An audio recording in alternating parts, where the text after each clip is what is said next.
Hello friends, good morning. सकाळी-सकाळी तुमच्यासोबतही असंच घडतं का? कधी-कधी तुम्ही चहामध्ये साखर टाकायचे विसरता का? माझ्यासोबतही आज असंच घडलं. चक्क मी चहामध्ये साखर टाकायचीच विसरले.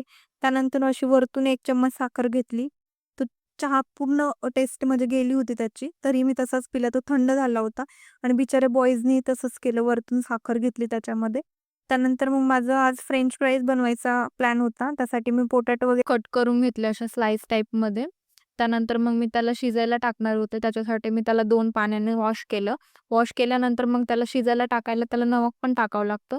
बिकॉज अजून जास्त टेस्ट चांगली येते. अगोदर नमक ॲड केल्यानंतर मग त्याच्यामध्ये नमक पण ॲड केलं. त्यानंतर मग ते शिजल्यानंतर त्याला एखाद्या म्हणजे चांगल्या वॉशेबल कपड्यामध्ये तुम्ही टाका. त्यानंतर त्याला कोरडं वगैरे करून घ्या. पूर्ण कोरडं झाल्यानंतर मग त्यामध्ये कॉर्न फ्लॉवर म्हणजेच मक्याचं पीठ टाकायचं थोडं, जेणेकरून मग त्याला म्हणजे अजून जास्त क्रिस्पी होईल.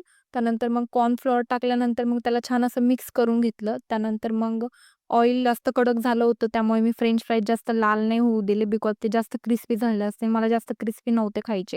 त्यानंतर मग मी जास्त लालसर नाही होऊ दिले, ते वरतूनच काढून घेतले. त्यामध्ये नमक ॲड केलं, लाल मिरची ॲड केली, माझ्याकडे मॅगी मसाला होता तो पण ॲड केला. सो माझे असे फ्रेंच फ्राईज रेडी झाले होते. सो असं होतं माझा आजचा दिवस. बाय.